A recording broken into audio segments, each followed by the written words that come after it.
Chord. Kinda. It's nice. Tommy was taking 190. No, there's no way. Bro, you just look at the They split it in PayPal. half once David came on. Didn't we split him in half? I don't know what Tommy was doing. Just waiting for deposits. Ain't no way. Ain't no fucking way. Are we 176?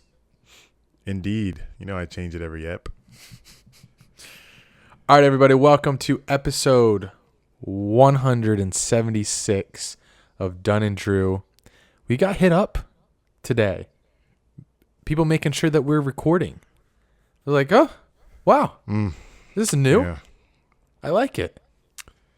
You think you didn't reply? Did you reply to my text where I said it's probably because they missed last week's episode? I don't think you replied to that. I think it's because we were threatening last time when we dropped late. We said, "Well, I'll just fucking stop doing it." Why we bullies? Like you said, you bully someone and it works. They do what you want them to do. You bullied me last night. I was laying in bed. I wanted to turn on Better Call Saul so bad. No, take a shower and then lay in bed. It was like 8 o'clock, 8:30. I was like, that sounds so nice. It's a little early, but that sounds so nice. And you said, do it. You ain't going to work out. He ain't going to work out. Go to you forgot your show. You forgot to include that part in the beginning. Watch your show. You asked, should I work out or turn on Better Call Saul? And I was like, you look cozy. You're not getting up, buddy. And then you proceeded to send us a video of just you doing some curls. Like that was working out. I guess it's better than nothing. That's not all I did, bitch. I didn't record my whole session. You should have, so I knew you were doing something. Well, come check on me. Come and see. Shout out to Party Next Door, I think. Come and see me for once. I know. I got R&B friends. Fuck. That's Patreon notes. We'll get to that Thursday or Friday. We don't talk about Patreon on here except for you to subscribe. We'll get into that later. I still think I wrote this in here today just randomly. I still think about Tom Brady winning the Super Bowl on the Bucs this year. It's still wild to me. Fucking Tom Brady. Would you be thinking about that if you did not live in the city where you won it? Yeah, maybe. Because I can tell you right now, I ain't thought of that shit since the parade. Since that trophy toss, ain't crossed my mind. Oh, that's when I thought of it. I'm sorry. I saw the Bucks post that trophy toss. They did the meme that everyone's doing. Had to be there. And what a freaking picture! Unbelievable. Wow, it's been 4 weeks since the bowl. Parade. Oh, the Super Bowl. Yeah. Okay, that's better. 3 weeks ish. Time's flying. Time flies. Which I'm not mad about, boy. The sooner we get out of there, boy, shit. Trevor Lawrence. Let me eat. Oh yeah, true. I'm like okay with that taking its time because it's gonna be a busy fall, so I like to enjoy my freedom while I got it. I can't. Now that I've got a Roth IRA going, I can't wait for time to go by. Let me see 59 and a half ASAP. I'm trying to get my money. We'll talk about that later. Got a lot to talk about later. Yeah, just that's all I'm gonna say. So stay tuned. Let's roll the intro. I'll roll it. Thank you. Oh no, guys, a big development. Should we save it for Patreon? Because it's kind of personal. We roast him on here every episode. Man, just want to let y'all know we're rolling our own intro from now on. It's sad. It's very sad, but it's just Dunn and Drew moving on.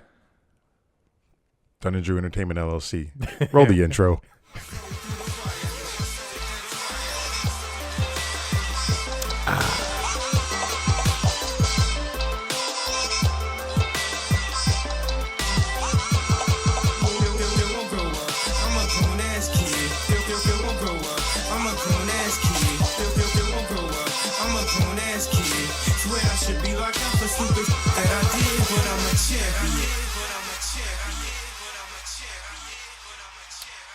Thank you, Eric. You're welcome. What are you drinking? Michelob or Miller? Michelob. Fuck yes. Good guess. I know my shades. Guess. Come on. I know my shades of beer. No shout outs this week. Yikes. Was not prepared. I feel like last week was kind of dead in Dunn and Drew social media world. Not really. We've been going off on we went off on TikTok. We also have a Instagram post that's doing pretty well. Your Home Depot shit. Here, let's do a random shout out. Let's go on our Twitter page.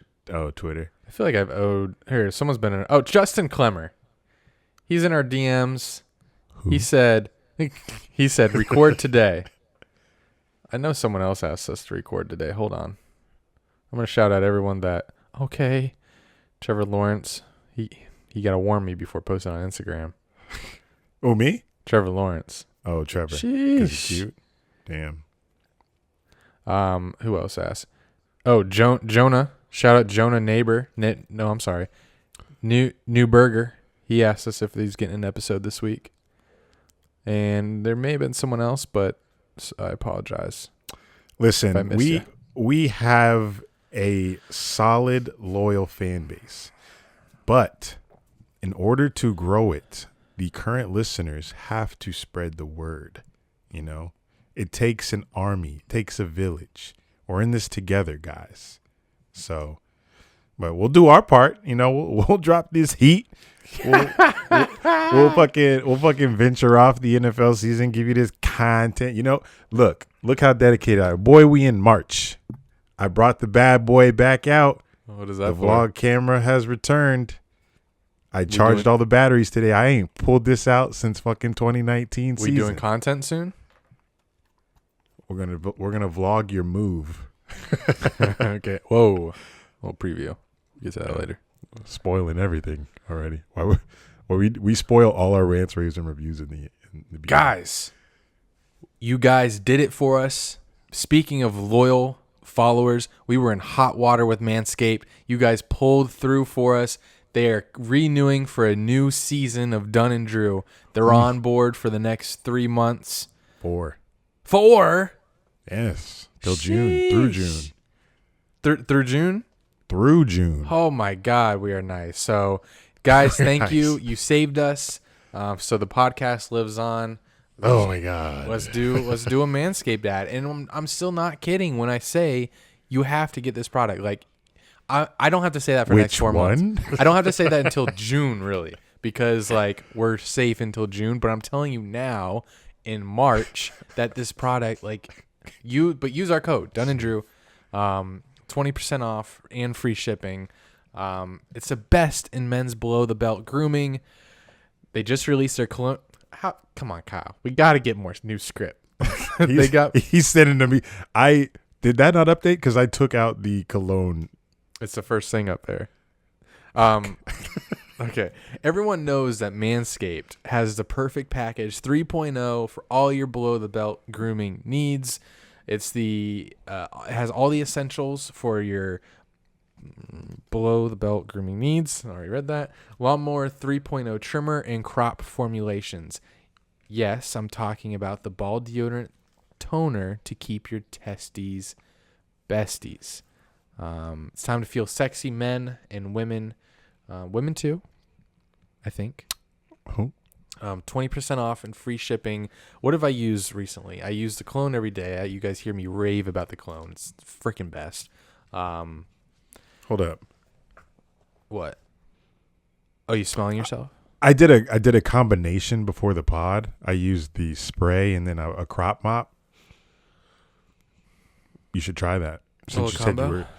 Since you said you were a little wet downstairs, I just gave you the formula. A little crop mop mixed with a little and you should be all right. Are you saying like deodorant or the The deodorant is liquidy. The spray is just that, a spray. Not the cologne. There's another spray for your balls that you put on like throughout the day. It's like a pick me up. It's like, oh, what's that smell? That's me. It's like the crop mop that you brought to Disney. The crop mops were a pick me up. So combine both the pick me ups and you'll have some good feeling balls. So 20% off and free shipping with the code Dunn and Drew at manscaped.com. Your balls and body will thank you.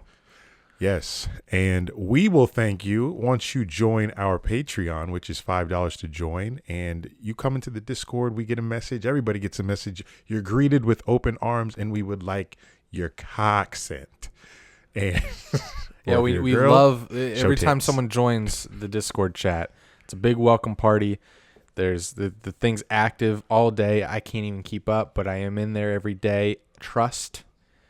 And if you at me, I'll reply quick. So don't worry about that. Gets political sometimes, but we welcome you to chime in. Oof, yeah. This last week got political, but it's funny because everyone's a family, so they'll roast the fuck out of you for your take. Oh yeah. But then we're all love afterward, you know. It's how long have we had this Patreon now? So we're on Patreon. It's been like 25 weeks. 25 weeks. Ish. Quick max. So like 3 months? No. Come on.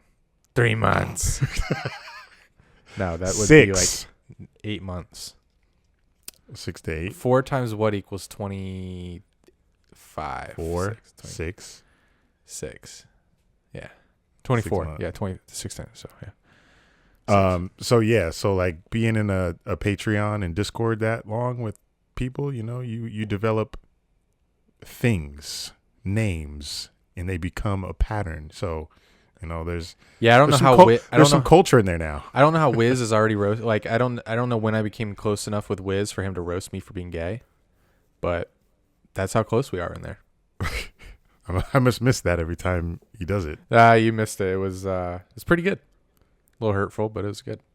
And I know that every time there's one guy in there that every time he says something, people react with a gay emoji or a gay flag.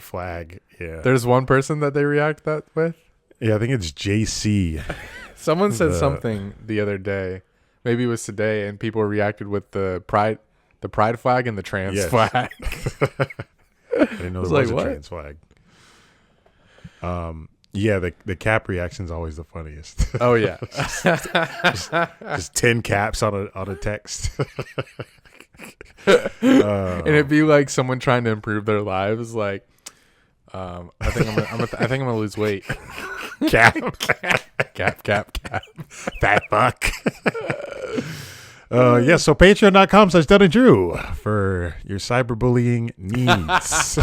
Yeah, the best thing about it is like it's pretty much Twitter with like people that you relate to, but you're not getting canceled for shit you say. People say some outlandish. You're safe. You're safer than a teenage girl in my bedroom in that Discord.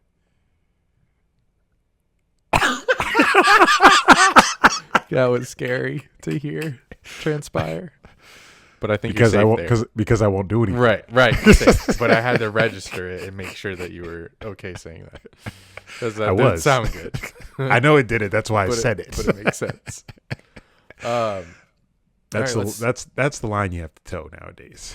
Let's hit some headlines. This is a new thing. It's an easier way to go through the headlines real quick. So cue the music. No, don't do it. Please don't do it. Wondering what music is playing, Eric? Yeah, I am. I'll probably get some Drake headlines. Well, I'm nervous. Why YouTube saying nope? Hopefully it's short enough, like the Kings of the Weekend. Maybe there's an Indian version of it. You know how they make like Indian versions of rap songs? Maybe there's like a no. Christ. So now we're in hot water with the Asians, the Indians. Oh, fuck me. Will do. The Asians. All right. I think the main headline these past couple days, or today specifically, J.J. Watt signing with the Cardinals. Oh, I thought you were going to say Zlatan Ibrahimovic. You thought I was going to say what? The first one I have on here? Yeah. Oh, no. I know he gives a shit. I might not even bring that up. J.J. Watt signed with the Cardinals, and was the meme. I think my favorite meme was the one from the Hail Mary, where they had J.J. Watt on as the football, DeAndre Hopkins hand on it, and then the Bills players all around, because J.J. Watt really just screams Buffalo Bills. He just looks and feels like, he's a lunch pail guy. He just seems like he would have fit on the Buffalo Bills. But I feel like every free agent star has played for the Cardinals one time or another. So it's only right. What are you giggling about? My favorite meme from this signing was, if you loved us at 8-8, you're gonna love us at 8-1.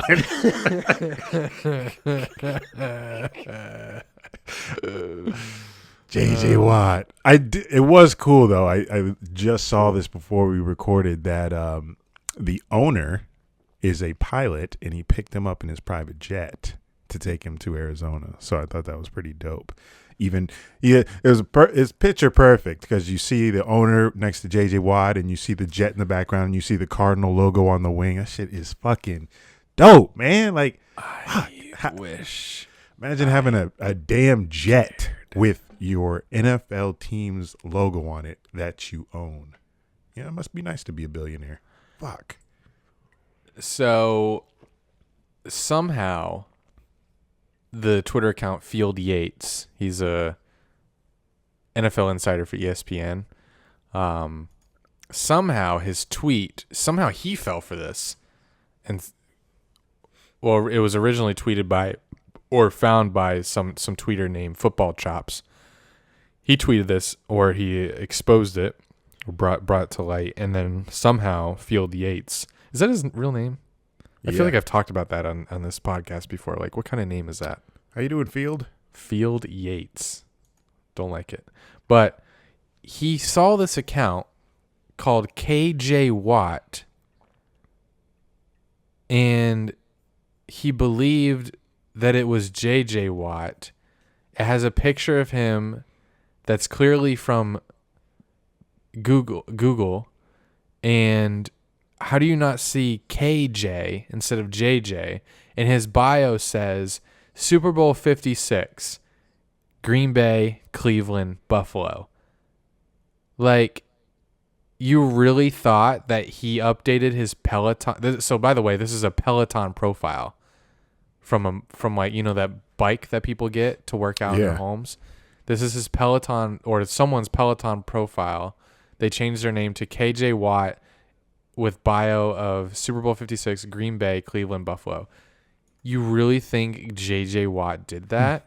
Apparently this guy did. He said JJ Watt has updated his Peloton bio, and it now reads Super Bowl 56, Green Bay, Cleveland, Buffalo. And then he put the thinking emojis, and he said, if nothing else, JJ has us all dialed in. If he's a football insider, I am at least a football outsider. Because how do you fall for this? That is insane. Peloton. There's so many red flags in this fake message. First of all, a Peloton profile, that's what JJ's updating. Second of all, his name is KJ now, not JJ. And then who's going to put that bio? Green Bay, Cleveland, Buffalo. How do you fall for it? Got 1,100 retweets. Total retweets, it got 2,300. He got ratioed, I'm assuming. He got 2,300. I'm not sure. I can't tell from here. But he got 8,000 likes. I can't believe it. But he didn't go to any of those teams. He went to Arizona. I don't even think Arizona fans were like clamoring for him. They weren't like the Green Bay and the Buffalo and the Cleveland fans. So, but he looks good in the shirt. Give him that. Yeah, he did. $15 million a year, I think. Sheesh.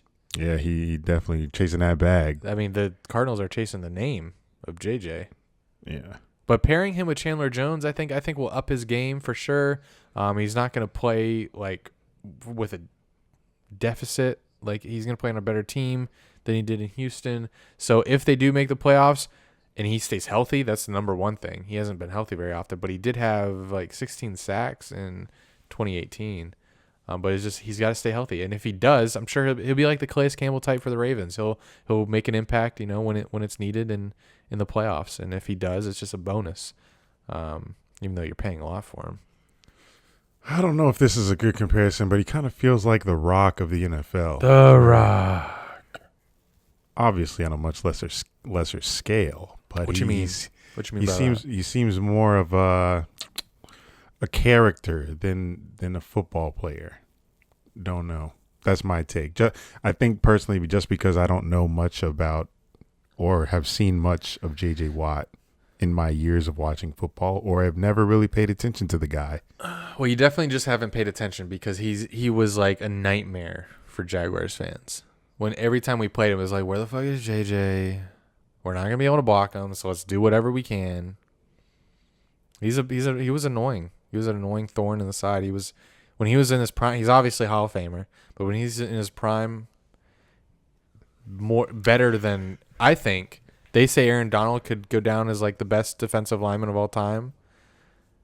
I mean, J.J. Watt, maybe just because of the media hype that he got, because I don't know why, but I feel like J.J. in his prime was more disruptive than Aaron Donald. I don't know why. Yeah, I did read he was like 31st all time in sacks, and him and Chandler Jones are like the top of the list in sacks since 2012. Yeah. 2012, yeah. So in my too. mind, I'm like, when the fuck that happened? But that's just me not paying attention to the game as a whole. Next headline. Zlatan Ibrahimovic. He said that it doesn't look good when LeBron and other famous people get involved in politics. LeBron responded that no way he'll just stick to sports. And here's my take. I think that superstar athletes and celebrities are disconnected from reality, no matter how hard they try to relate. But some athletes like LeBron do their best. Now, I do think that LeBron is hypocritical at times, but they do their best to learn. And I think LeBron, I don't know if it's because he got the most media attention or because this is actually perception actually is reality. Like opening up the school that he did in Ohio. That's just one example. I think he deserves the respect, so I'll give it to him. I think there are a lot of athletes that if they do the work that LeBron does, they are the voice for the voiceless. They try to connect and speak for the people that feel that they don't have a voice. So I disagree when people say, well, I may disagree with their politics. I will disagree with the people that say that athletes and celebrities should just shut up, because I think they think they're doing the right thing and it makes sense. You know, these people, they don't have a voice, even though you could vote. But these people don't have a voice, so I'm giving the voice to them. So I don't think that athletes should just shut up. Like that's stupid. Like they're not robots. I think that era is over. Was there something specific that he was referencing, Ibrahimovic, that made him say this or some shit? Was there a recent event, world event or something? Let me check. I've never heard that man even talk. I've never heard that. Yeah, I've never either. The only time I've heard his name is in FIFA. Ibrahimovic. He's real late to this take though. Shut Up and Dribble was 3 years ago. I know. Keep up. We've been here before already, Zlatan. Swedish. I think it's just guy. He just randomly was like, yeah, maybe he was asked his opinion on something and he didn't have an answer, so he was like, yeah, I think I should stay out of this. I and think as well. Just LeBron is just constantly in the political sphere, so I think he was Ibra. Is that what the cool kids call him? Ibra. He was just asked about him probably, and LeBron's always saying something political. So I think it's cringy when people expect a famous person or celebrity to speak up about something, like when they're like, why aren't you saying anything or anything like that? Like, if I was ever in that position, I don't think I would change just because I achieved this, platform. I'm pretty outspoken on stuff now, but I do stay quiet about some things just because I don't know what to say sometimes. And maybe these celebrities and athletes are like that. Maybe they don't come out and say stuff because they don't know what the right or wrong thing is to say. And they're not trying to have controversy because everybody has an opinion on an opinion. So it's like Michael Jordan, when he was asked why he doesn't take sides in political fights, he was quoted saying, "Republicans buy sneakers too." Love it. Yeah, I don't know. Zlatan, shut up. Kick your ball. Is that it for the headlines? I think I got one more. Oh, this one's sad. Fuck. Oh, God damn it. I saw this one today. This one, here's the title. Fraternity in Virginia has been suspended following the death of a 19-year-old freshman. Oh, that's common. We always hear about it, and I haven't heard about this in a while. Excuse me. Jesus Christ. Not a manners podcast. I'm not used to drinking beer. I'm usually a wine guy. Oh, got another one. Okay. Morty. That's you right now. The Virginia. So this freaking freshman died because he's trying to impress his brothers or his future brothers because he's rushing. The Virginia Commonwealth University chapter of Delta Chi, right? Delta Chi has been suspended following the death of a 19-year-old freshman. Adam Oakes of Loudoun County died in an incident linked to the fraternity. The Richmond Police Department said they were called to the scene Saturday. Oakes was unresponsive when they arrived. The medical examiner will determine the cause and manner of death later.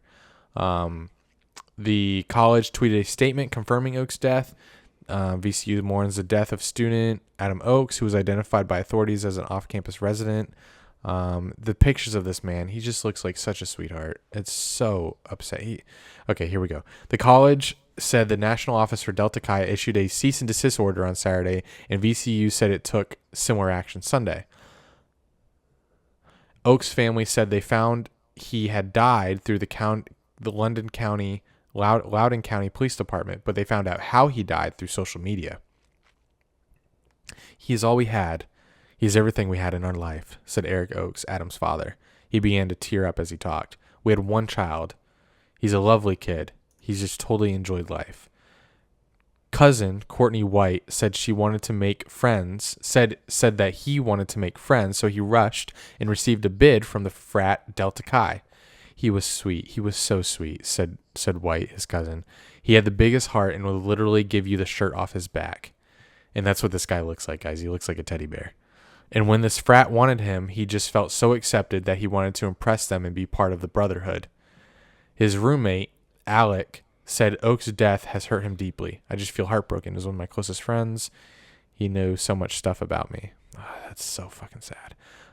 His friend said he went to high school with Oakes in Loudoun County before they became roommates at VCU. He said he remembers when Oakes received a bid for the frat.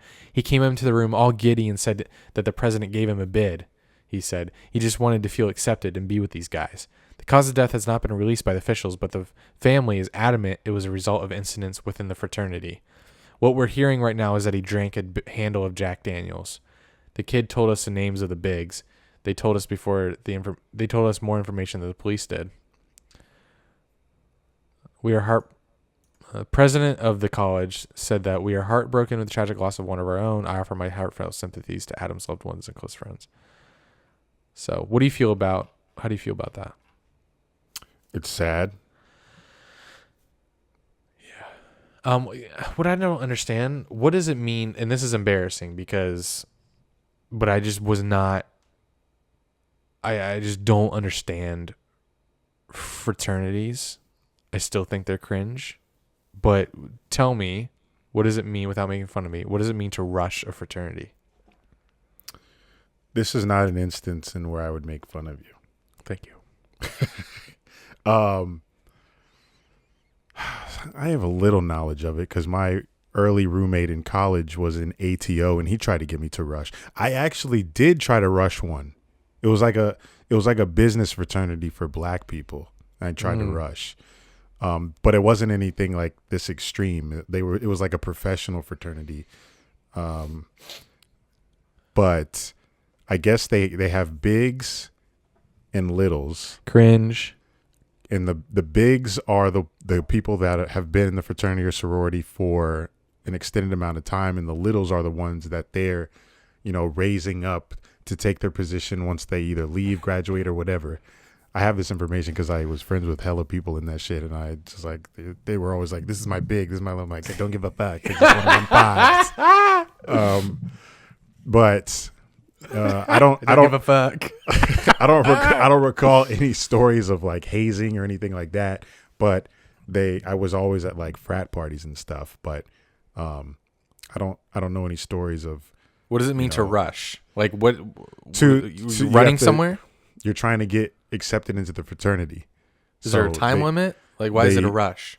They're not literally running. They're rushing the fraternity. Like they're trying to get in. That's just the terminology they use to try to get into the fraternity. You rush it.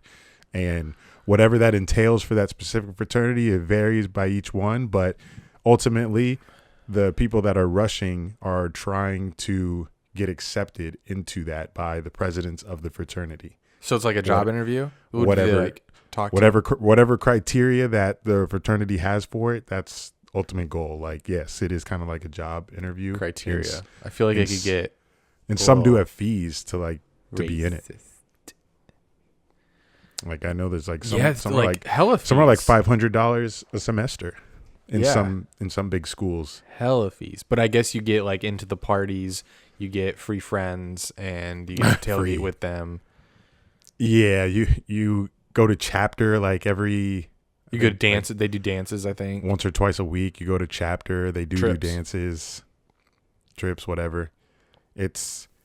We don't charge anyone to be in Daddy's group chat. Just $5. But yeah, it's a big culture. Kamala Harris was in a sorority, but they're pretty popular. I just never understood being a part of that. I don't want to roast the people who join them because I mean, people do have a lot of fun in them, and they do for sure. They grow out of them and stuff. Yes, like they're lifelong friends from them. So yeah, like I'm sure I would have a lot more friends if I did it, but I just don't vibe with that atmosphere. Plus, the things that they talk about, like the culture and the sayings that they have, the way they address themselves, rushing and the ceremonies that they have, like none of this exists in real life. So it's like, where did you get this from? Greece. Cult. It's very culty, isn't it? But whatever, no hate, unless you kill someone like this poor guy. Do you think you could down a handle of Jack Daniels? Absolutely, but I wouldn't. Absolutely. I could do it. I would not. Right. I would never. That's a big bottle. Yeah. I don't mean you're either. I don't know. You probably have to go to the hospital. And he's 19. Yes. They're like these people that are rushing are like coming out of high school. So, and then they're like some of the hazing, I imagine, has to do a lot with alcohol. Yeah. I just wouldn't, if I was head of a frat, like I would not, I'd be so scared to make young kids drink that much. Like someone's going to die for sure. So I do recall one hazing story. So my friend Nick, you're familiar, him and a couple other guys were told by their bigs that he took him to this male strip club and they were backstage and he told these guys, hey, you're on next. And he threw them banana hammocks and they had no idea. He was like, hey, you guys are on next. And he threw them banana hammocks and they were fucking scared shitless. And then he just told them that he was kidding. That's the extent of... Hey, you're up. Just kidding. You're hazed. I'm rushing. That's all I know. Parties were lit, though. Shit. Some of them were. Like, there were some fraternities that I was, because Vine and shit, I was popular with everybody. There were some fraternities. There's some fraternities they would always invite me, and I am not going to their house because I just knew who was lame and who had the cool parties. So I either threw my own or showed it to the ATO. Not ATO. That was the worst one. What was it? Sig Ep. Sig Ep was the good fraternity at FAU. And my first true love was in Phi Mu sorority. Now she has a kid. Thanks. Whoa. I didn't know that. I don't think you knew this girl. Oh, okay. Never mind. All right. On to the NBA. Let's talk some NBA. We're going to talk with so we had this a host of the podcast Benchwarmers and Burners. His name's Josh Lozano. We talked to him. I think we linked up a little while ago on Instagram. We found each other's account. Kind of similar style, except he's like 90% NBA talk, he says. And I knew that we really have to start getting invested in the NBA because All-Star Weekend's coming up. And that's why. I gotta know what's going on. So we have him on to talk some NBA, and we will play that interview and that chat now. Enjoy. All right, everybody, welcome on Josh. Is it Lozano? Yeah, Lozano. All right, cool. Josh Lozano, host of the Benchwarmers and Burners podcast. Can you explain what you do on that podcast and what you talk about for the listeners that might want to join in after listening to you here? Yeah, so it's just a sports podcast. I'm based out here in Vegas, so we talk a lot about gambling. I get a couple of ex-college athletes. Yeah, just a couple of degenerates just talking about it. When sports was done, we didn't really have much content, so we were betting on how long our commercials are going on, stuff like that. How long was the Costco line going to be? But we just talk about social things going in sports, and we mostly cover basketball. It's like 90% just a basketball podcast, but we talk about important things like Tom Brady's deal with the devil. Whatever the devil made with him, he didn't get enough out of it because Tom was milking it. So we talk about things like that, college football, like Zion's lawsuit, pay to play, but 90% of the time it always doubles back to the NBA. Yeah, I listened to that one the other day. That was pretty good. Who was the guest? He's my boy Wiz. He's going to USF in California studying law right now. So USF in California. We have a USF here in Tampa. Yeah, when I think of USF, I thought of Florida too. I'm thinking of the Bulls right now. The Dons out there.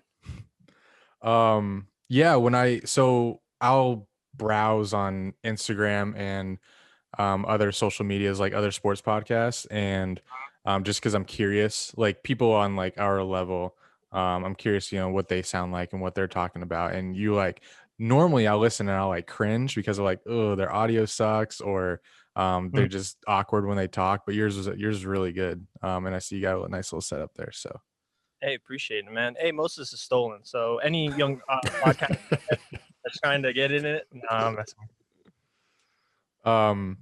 so why NBA number one for you? Why that over football? Oh, it's just growing up, I was an NBA fan and played basketball naturally. So it's kind of like what you gravitate to. And I don't know. I was a military kid, so I bounced around a little bit everywhere. And then, you kind of use sports as a way to, connect with the new kids. So, talking about each other's teams, that kind of stuff. So when I went to UNLV, I just started the podcast because you start meeting a lot of, like-minded people, and you're seeing things like Skip Bayless and all these guys, and you're like, man, we could say some just as stupid stuff, right? Yes. And then you start releasing these podcasts, and you're like, wow, these people really eat up our the things that we're saying. So you kind of just ride with it. The great thing about being a personality and being able to talk about sports is that people will take your takes very seriously. You can say whatever you want, and that's why these shows are so popular, because their takes are so outlandish that it creates controversy, it creates conversations, and they keep coming back for more. I don't understand it, especially because Skip and Shannon's show always talk about the Lakers, the Cowboys, every single, even in the off season, that's all they're talking about. And it's become so political, but it's whatever. But hey, since we started this podcast, I say like the most terrible takes on here, but listeners keep coming back. So I finally understand why all these shows get the love they do. But how is it like living in Vegas? Like, because I've been to Vegas once. There's like an airport, the Strip, and like a NASCAR track. Well, now they have a football stadium. So Yeah. Where is UNLV in relation to all that? Oh, it's like as soon as you get off the airport, it's on that airport connector. Vegas, I love living here in Vegas. It's kind of it's like it's a smaller city than people expect, but it's pretty big in everything that you want to do. Most people live on the outskirts of Vegas, if that makes any sense. Like kind of like suburbs, but it's not really suburbs isn't really the right way to call it because it still kind of builds a little bit city-esque, but it's cool and it's a different life. We got hit hard when COVID happened because of tourism. Everything gets shut down, and it was hard for. I know I'm always joking about people gambling, but people started because they have slot machines everywhere. They got it in the airport, they got it in the bathroom, they have it at the gas station. So it was just it was hard for tourism and everything to stay afloat. But living here is pretty fun. There's always something to do. Whatever everyone always comes here to Vegas and they try and stamp their they'll be like they'll come in and maybe they run a restaurant in California and then they want to make like a Vegas version of it here. So they always do things like kind of that. Does your skin adjust? Where'd you move from? When I say that, I mean because when I went to Vegas, I went for a week and my lips were like bleeding at the end. No, my nose was bleeding. The lips were completely chapped. Skin was super dry. Does your skin adjust? Where did you move to Vegas from? I was actually we were stationed here for a little bit when I was younger, so I was a little acclimated to it. But the last place I was in Louisiana, Freeport. So it was, so that's humid. So that's and I'm from Florida, so yeah. Hey, fair warning though, if you tell people you come to Vegas and then your nose was bleeding, if that's what you open up before you open about the I was only like 20. Although it's not like that substance has an age limit, but yeah. Yeah, no, it's a dry heat though, but you get used to it, especially because there's always something to do. Like in the summer, there's like all the pools, but you don't actually go in the pool. That's a fair warning for anyone that's coming to visit. Kind of like a local thing where it's like, because you don't know what's going on. It's Vegas. I don't mind. You don't mind. If you touch that Vegas pool, you don't have to worry about what's ever in that vaccine. That's all I got to tell you too. You're already immune. The one time I did go to Vegas, I was at a house party and they did have a pool. And now that you mention it, I don't think I went in it, but not for that reason. I don't know. You can't swim. But I did get burned. That sun is no joke out there. But oh yeah. I was able to breathe, unlike Florida. It's just a different kind of heat out there. We drowning in Florida.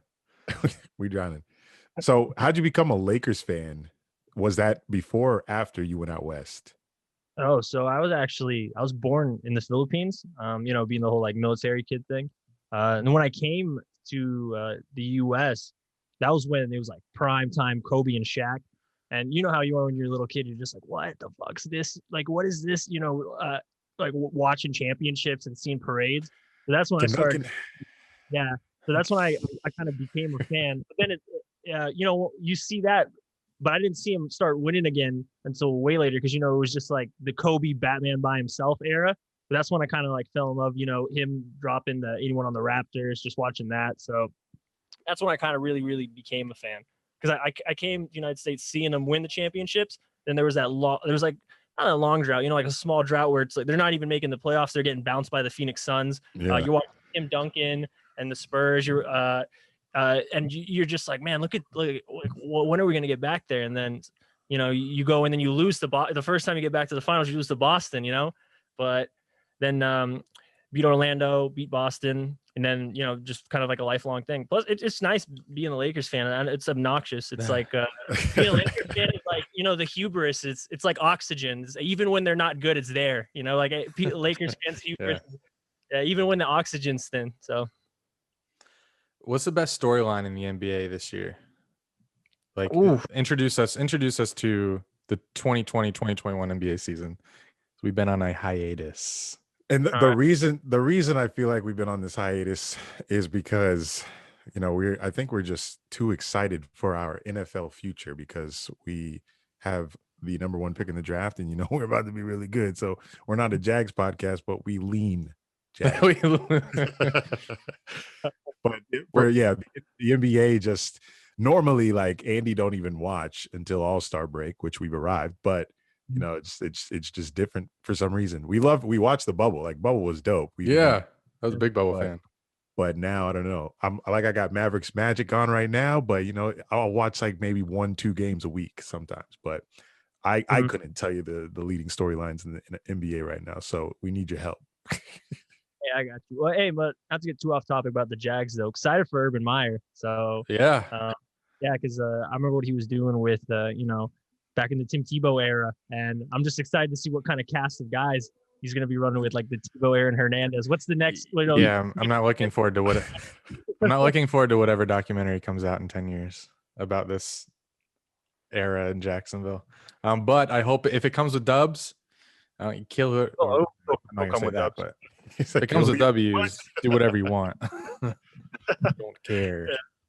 I mean, for NBA, I guess the biggest storyline is there's a Adam Silver was kind of the golden commissioner, if that makes any sense. Everyone was like, why can't my commissioner of my league be like Adam Silver? That was kind of like what he was before this season. But now there's kind of like a big, is Adam Silver a scumbag movement going on? And it's by who? By different teams. So for example, a lot of it has to do with COVID and Adam Silver or the way that he's handling it. Like for example, the Sixers, it started with the Sixers where they had to play their very first game where they didn't have enough eligible players, right? But Adam Silver's like, hey, we can't cancel the game. Get Mike Scott in because he was injured. They had 7, they needed 8 to play. So then that's when Sixers fans were just kind of like, well, why do we have to get one of our injured guys to play? And technically, we're going to be playing down like 7 men. So then that started with Sixers fans, but everyone else was like, oh, whatever, you're like that's just you. This doesn't affect us. But then it starts like trickling down like other teams, and then like the Washington Wizards, there was it was like a string for 2 weeks where every team that played the Washington Wizards got hit with COVID. Like either a player got it, a staff got it, and it was like there was something going on with DC. This is when the riots were happening too, so the jokes were flying. People were making they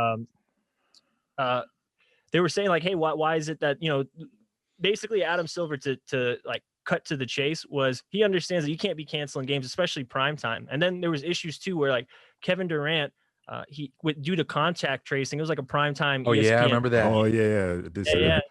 So basically, it was Kevin Durant tested negative for it because they're doing like 3 tests a day. But Kevin Durant was with a Nets staff member who got it inconclusive. But it's ESPN primetime and it's Kevin Durant, so it's kind of like your coach that's like, what do you have, D's? It's like, oh, that's fine, just get out there. So they set Kevin Durant out there. But then afterwards, they started, it's like, oh, this guy might have a positive. So they ended up having to pull Durant mid-game to play it safe. But then it turns out tweeting, right? Yeah, but the whole point of it was Adam Silver, comes out and he's like, oh, for the betterment of the league and for the health and safety of the players, kind of telling, kind of like pissing on the leg and saying it's rain. Because everyone was like, just be honest. Like you want Durant, like well, we want Durant too. That's why you thought it was safe, so you let him play. And then now to kind of make up for it, they didn't let Durant play for like the next 3 games.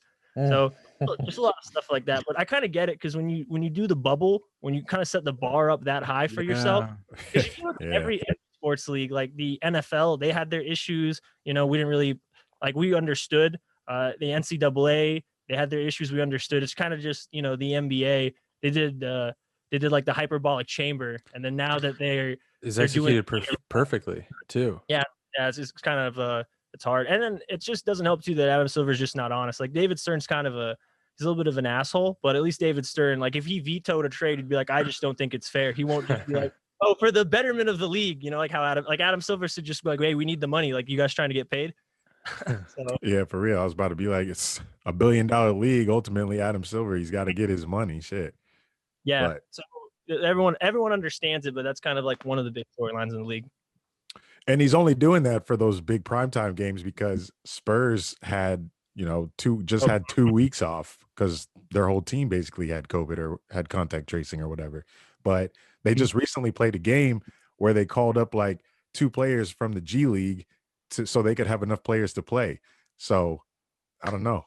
They just bring in anybody to play these games, but Spurs still grinding. Spurs like the only team I'm watching. I got league pass for the Spurs beginning of the year. So if I feel like watching a game and they're playing, I'll watch them, but I ain't watch nobody else really. But yeah, I feel that. Yeah, there was for a while too, they were kind of they had different rules, like, oh, you can't go out to places and you can't bring anyone to your hotel room unless they're like immediate family or a friend. But people were players were like, okay, what considers a friend? Because I got friends in different cities. Who big who?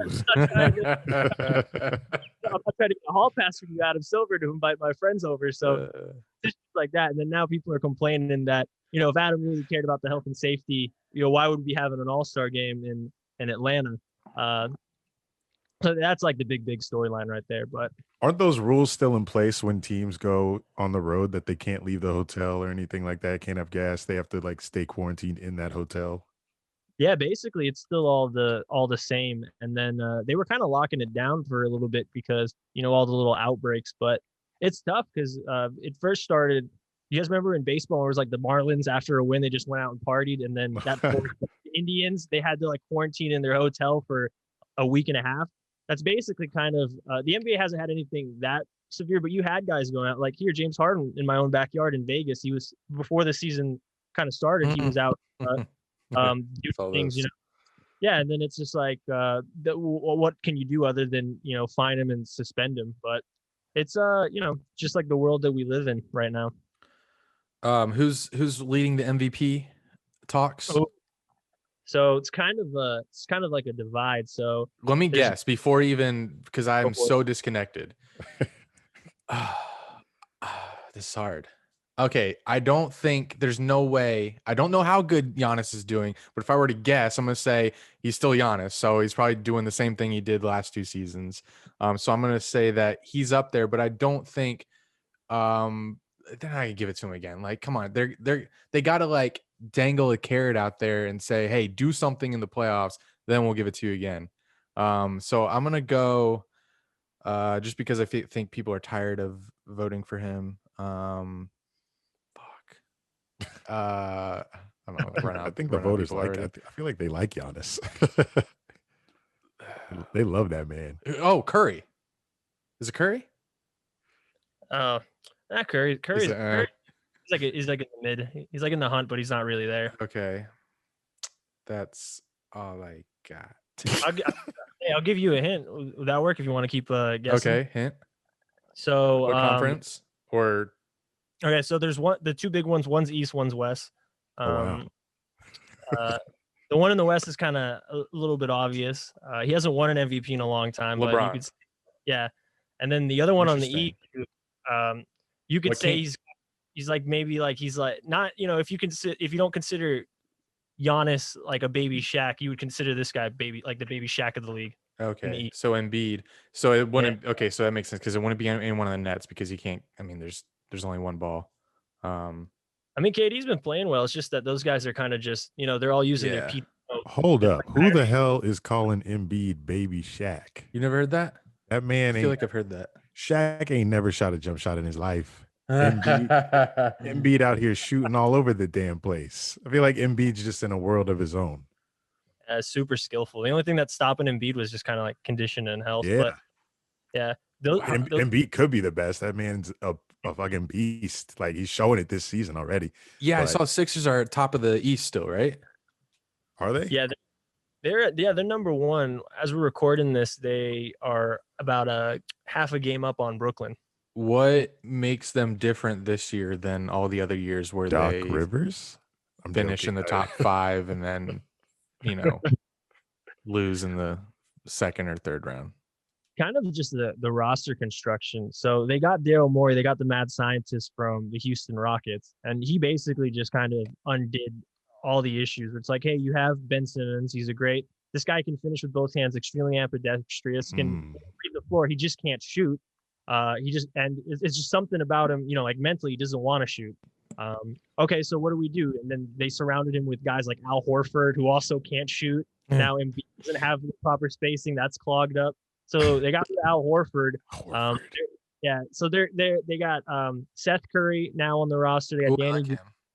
Yeah, they got Shake. And then Embiid has just been having an MVP season. Doc Rivers has always been a great regular season coach. We'll see how they last in the playoffs. Yeah, it's like the Sixers. That's perfect pairing. Yeah. Well, we first got to get Embiid to stay healthy throughout, because if he's not, then we're never gonna know. We're never gonna know. But I don't understand how Ben Simmons can just get away with never shooting the ball.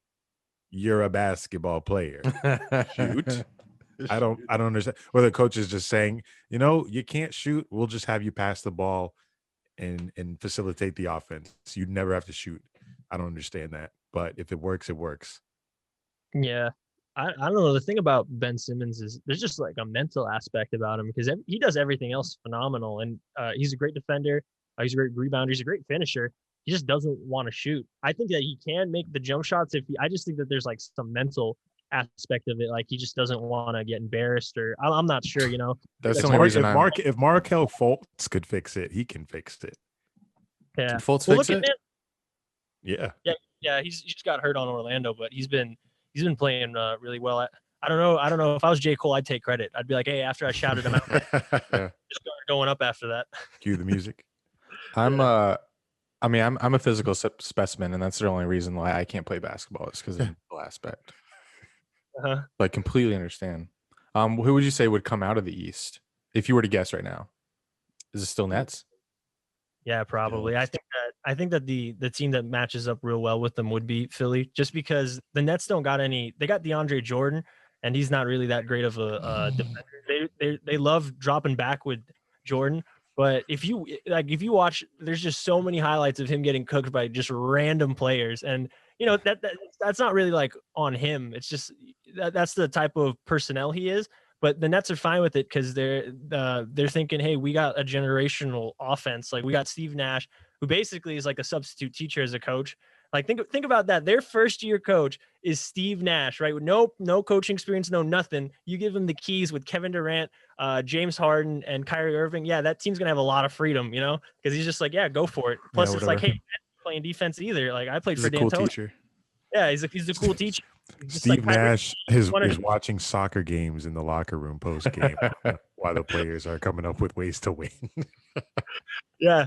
But their defense has picked up a lot. I just don't think that they have anyone, especially like DeAndre Jordan gets into foul trouble because this season too, they're able to supplement Embiid because when Embiid gets out, they substitute for Dwight Howard, who's almost kind of just, he's like also another bruiser. He'll help get the opposing team into foul trouble still. So it's like, DeAndre Jordan, okay, you get 2 quick fouls on guarding Embiid. Now, you get Howard in there. You're trying, like, okay, I'm going to force Howard to go to the free throw line every time he goes to the shot. Well, that starts eating up fouls. So the Sixers have a good roster construction and they're playing well. So, but the Nets just have too much. I just think they have too much firepower. Yeah, I feel like shooters always win in the playoffs. Like when it comes to playoffs, I feel like that the shooting, unless you're the Rockets, like the shooting always beats like the team that has been built to like win inside. Mm-hmm. But maybe I'm wrong. I don't know. 2 surprises in each conference. First, the East, the Knicks. Are they playoff material right now? And where did Julius Randle come from? Oh, he's never played this good in his life. Yeah, for a while when Zion was slumping, people were making jokes saying that Randle was Zion, but the Knicks, the one reason that they're doing really well is Tom Thibodeau. Tom Thibodeau's always been a great coach because if you look, the last time the Wolves made the playoffs, that's when Tibbs was with their coach. The only issue with Thibodeau is like he'll just grind. He's like when they make jokes about like Amazon workers never getting any breaks. Yeah, he almost killed Jimmy Butler. Yeah, he did. He just grinds these guys to their knees. It was like two weeks into the season, the Knicks were running an 8-man lineup like it's the playoffs. So he's running a rotation. These guys are playing 38 minutes, but it's working for Julius Randle. I think the Knicks are a legit playoff team. There's only 4 teams that have a positive record in the East right now. Like the rest of the teams sounds about normal. Yeah, and one thing I have noticed this season is that it's pretty even in both conferences. Like everyone's losing and winning about the same amount. I feel like it's due to the short turnaround in the off season and just all the COVID protocols and teams missing games. Nobody really is getting into a consistent groove with their team. That's one reason why I can say I'm not really paying attention until later, because I feel like no matter what happens in regular season, it's not really going to affect the playoffs. So I'm like, okay, I'll just tune in then. Yeah, no, 100%. And then one thing too is it's interesting is some people are complaining saying, some places have fans and others don't. Like Utah has fans, and then the Suns have fans. So they're saying that these guys kind of have like because the Lakers have a better away record than they do home record, and they're playing like in an empty gym.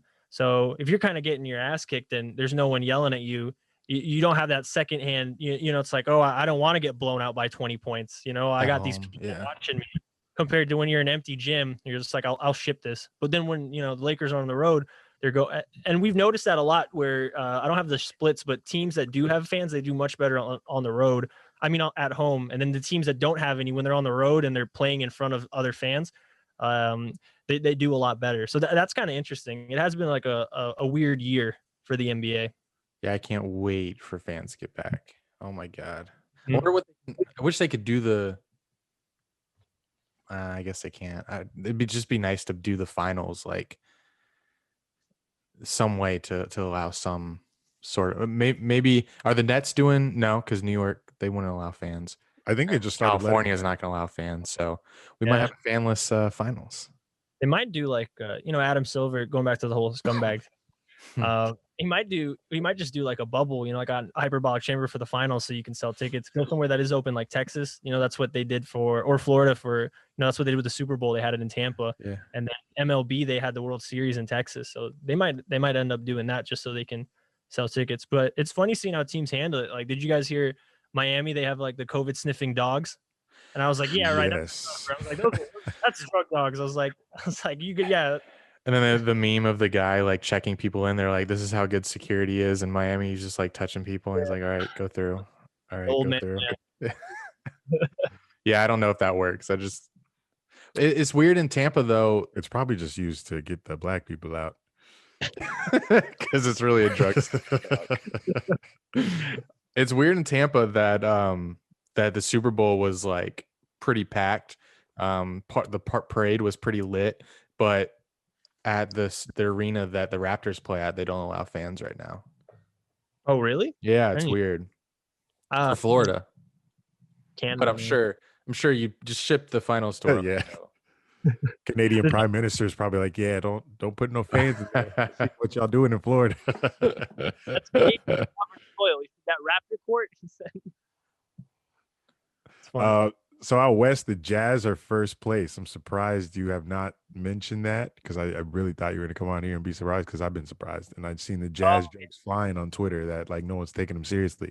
I know I'm not, but we're coming up on a year since the Jazz got the league shut down with Rudy Gobert's coronavirus test. And now they're first place in the West right now. They went on like a 19-game win streak at one point, I think.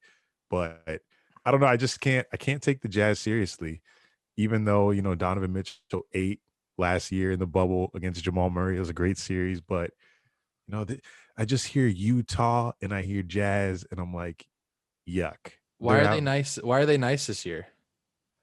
Oh, well, the thing is, I told you we got sidetracked when you asked for your surprise in the West, but yeah, the Jazz are a little bit of a surprise in a sense that, I mean, continuity is their best thing. Mike Conley, who wasn't healthy last year, he looks like the Mike Conley that was on Memphis Grizzlies when he was playing with, Zach Randolph, Zebo, and how old is he? Mike Conley? Let me check that for you. Thank you. Also, Mike Conley will go down in history as the oldest, not oldest. He might go down in history as the greatest player to never make an NBA All-Star game. Wow. Conley Who was that one guy that was six man of the year forever? Lou Will? Has he made an All-Star game? No, I don't think Lou Will's made one. He's washed now. Some lemon peppers, man. Hey, Jazz. Usually, because when you think of the Utah Jazz, you think that they'll beat you because of their defense. But this year, their offense is nasty. They're shooting the most amount of threes out of anyone in the league, and they're also hitting it at a high percentage clip. And the way that they play offense, because they swing the ball so much, it's almost kind of Spurs-esque. It's just exhausting if you're the no, it is kind of Spurs-esque with the back in the day with like Boris Diaw, the great passing. Hey, I'm just Boris. I love Boris. Yeah, Boris. They'll start the ball on one corner, and then you're chasing this guy, and he just swings it around constantly, and they'll just find an open three. They got they run lineups where all 5 guys can pass, dribble, and shoot. They're one of those teams though that, I mean, I don't know, because when they went against their first like real test in my eyes, which is the Clippers just smacked them because they had a team that was athletic enough to chase them and run them off the 3-point line. And then also Donovan Mitchell, I think he's a great player. But I just don't think he's, that tier yet where you kind of need like that superstar when the play breaks down. There's 5 seconds left on the shot clock. Cause like, can he just get you a ridiculous shot? And I don't know, Mitchell shows the flashes. I just don't think he's there yet. And then, Rudy Gobert is, they got all those jokes. They call him like Baguette Roy Hibbert. And they just call like all those, like all those like French names and stuff. But Rudy's been playing solid too. It's just, I don't know. I just don't think that they have enough. I think that they got too many medium tier guys. They just don't have enough of that. They got enough. They have enough medium tier guys to get you the regular season wins, but I don't think they have enough of that superstar firepower for, when the playoffs happen. How are the Heat doing this year? Are they building off their, I know they completely overperformed last year, but are they building off their success last year? Are they better? Are they the same?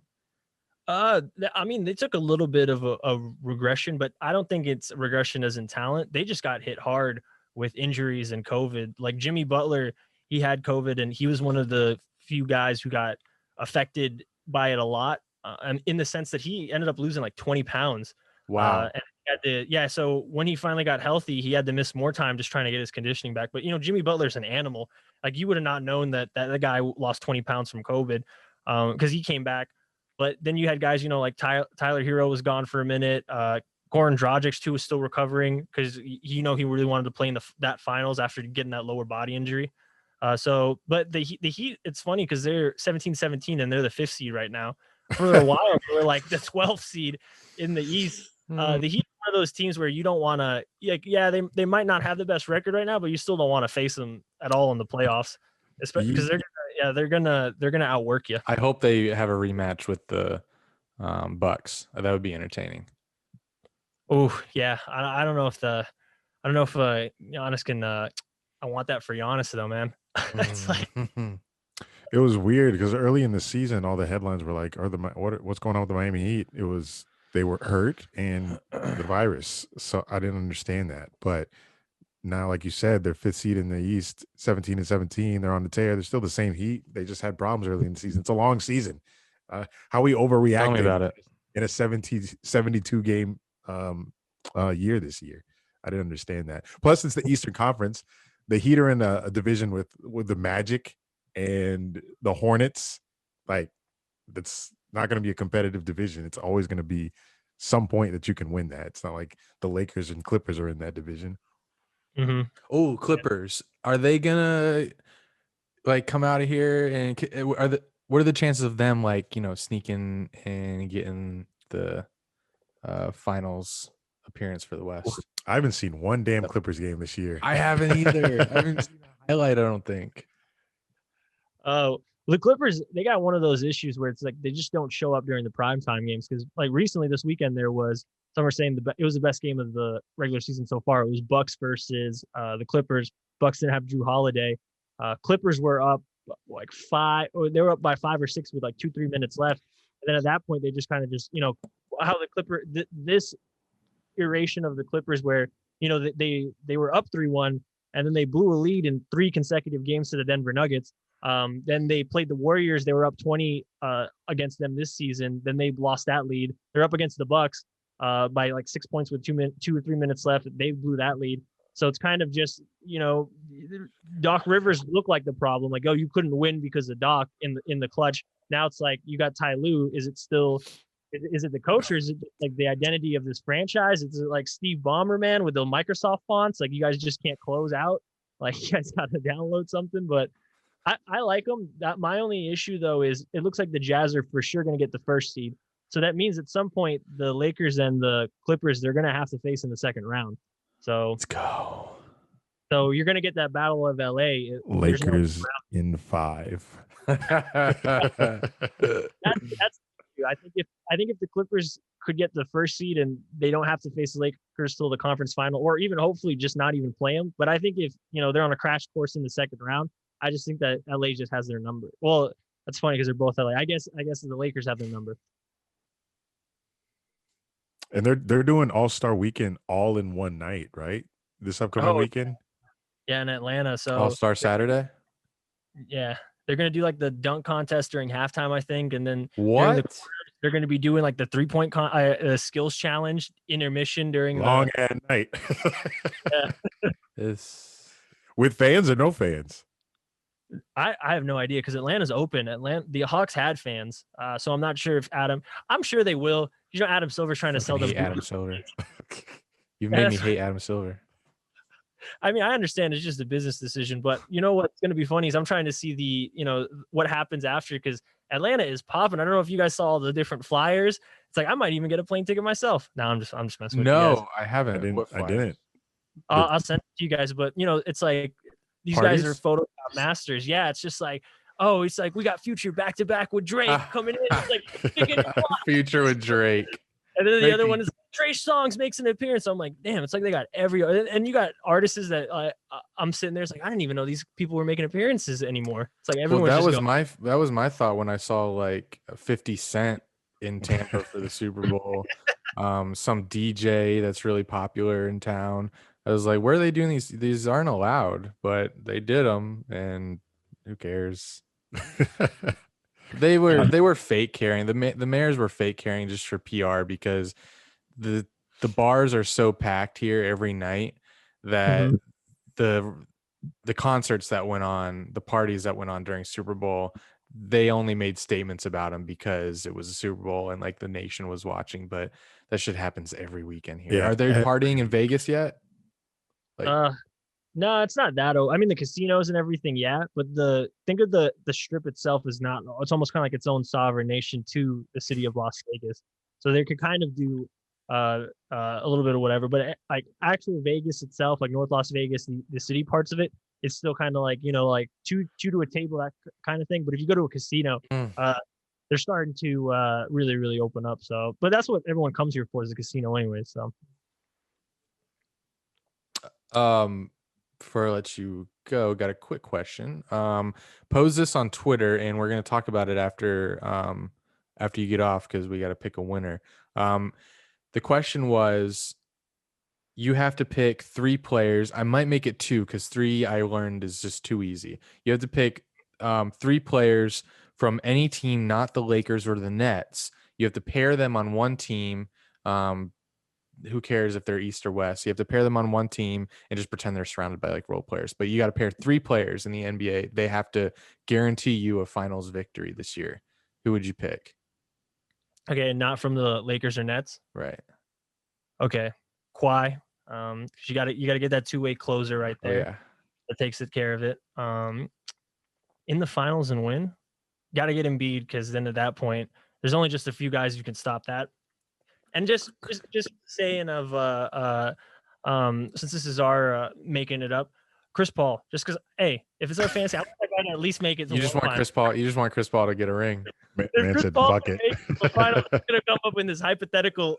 So that's the back of it. Hey, Chris Paul a dog? I don't hate you for it. Dude, I love Chris Paul, man. If it's like he's just always one hamstring away from making it to an NBA final. It's like Chris Paul. He's like always that guy that in the rec league that was like, oh man, if my knees held up, I would have been one. But it's like, man, if my hamstrings held up, I would have been in an NBA final. And it's true. Chris Paul's phenomenal. All right, bro. Thanks for coming on. Any hot takes you got to leave us with? Anything you're looking forward to in the NBA this season that we haven't touched on? No really hot takes. I just want to say thank you guys for inviting me, taking the time. It's fun. Breeze with that. Yes, sir. Appreciate you coming on. Yeah, thanks for coming on, man. Have a good night. What is it like? Oh, it's only like 5 o'clock there. 5:50. Yeah, it's only like 5. Yeah. Enjoy your afternoon. Yeah, hit the casino. Joking. I will. I'll chip in for you guys. Peace. See ya. Take care. Call me Drake. Imagine we sit here for the entire duration. Gotta shout out his Instagram. All right. Thank you, Josh, for coming on. If you want to check out Josh's Instagram, his podcast Instagram, it is at the BNB Pod. THEBNB Pod. All right. So we have to talk the game or the question I brought up to him in the chat we had with the name 3 players in the NBA not on the Lakers or Nets that would be in the NBA Finals this year. He gave a great answer. I'm going to check on y'all's answer because I said on Twitter that we would give away where is it? Dunn and Drew koozie. I know you got a box of them. I have some over here. We would give away a Dunn and Drew koozie to the person that gave the best answer to this question. Let me find where I tweeted it. Here we go. You got a winner? We will pick a winner now. Oh. Shut up. Christ. Just a little water choke. All right, here we go.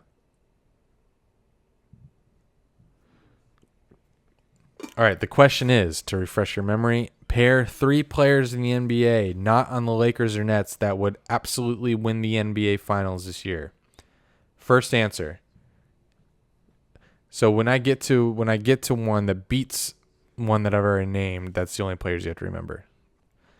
Kawhi, Embiid, and Curry. Is that Darian? No, some guy named Noah.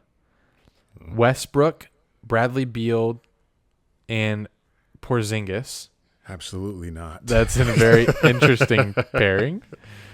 So we still have Kawhi, Embiid, and Curry winning. Steph, Giannis, and Kawhi. So the only difference between Kawhi, Embiid, and Curry in this one is Giannis for Embiid. Which one we going with there?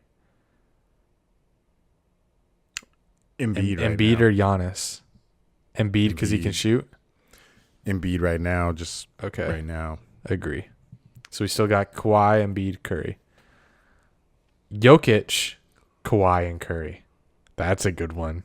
That's tough. This is from Stove. Jokic. I like Jokic. Fuck. That means a triple-double fat fuck. No. I got to take Embiid still. Okay. Sorry. Tyler Grillmaster McWilliams says Curry, Embiid, and Beal. Carr? Oh. No. Derek Carr. No. Z says Steph, Jokic, and Embiid. It's too many big men. Just in Time says Luka, Embiid, and Giannis. Sheesh. What are we thinking there? Fuck Luka, Embiid, and Giannis. Can you imagine? How are Embiid and Giannis going to be on that floor together? All right, that's all I need to hear. Curry, Beal, a lot of Beals. Curry, Beal, and Jokic. That's because he's leading the NBA in scoring. Shit. Curry, Beal, Jokic. I can't bench Kawhi for Bradley. Right, Beal. I agree. Curry, Tatum, Jason Tatum, and Kawhi. Absolutely not. Where's your center? Curry, Kawhi, and Giannis. Oh, that's a new one. Didn't we do that already? No. Comparing that to Embiid? Have we done Curry, Kawhi, and Giannis? Oh, yeah, we did. That's nice, though. Jeez. But we said Embiid better than Giannis. Yeah. Kawhi, Curry, Jokic. No, Embiid. No, someone's got to beat Embiid. Curry, Jokic, Giannis. Curry, Kawhi, Embiid. Somebody said Sabonis, Levine, and Gobert. Curry, Beal, Giannis. Giannis, Curry, Jokic. Bam, Butler, Brown. Okay. Brown who? Jalen? Probably Jalen. Yikes. Luka, Jokic, Giannis. Oh, you lost me at Giannis. You had me, and you lost me. Bro, what if it was Luka, Kawhi, and Jokic? Bro, Luka is, I was about to say a shorter Jokic, but they're the same damn height almost. Luka, a tall-ass point guard. Giannis, Curry, Luka. I don't like Giannis. I'm not taking Giannis to win a finals. All right, shit. Jokic, Dame, Giannis. Oh, wait, you don't want Giannis. Luka, Jokic, Curry.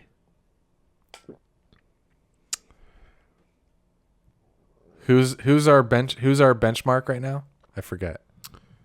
I mean, I can't really replace Embiid right now, but it's hard to replace Kawhi too because he's. Oh, so it's Curry, Kawhi, and Embiid right now. Kawhi's offense and defense, and he's clutch. So hard pressed to find me a replacement for Kawhi and Embiid. Curry's hit or miss. Let's finish out then. Sabonis, Levine, and Gobert. Bruce Brown, Kyle Guy, and Drummond. Okay, trolls. Lillard, Kawhi, Jokic.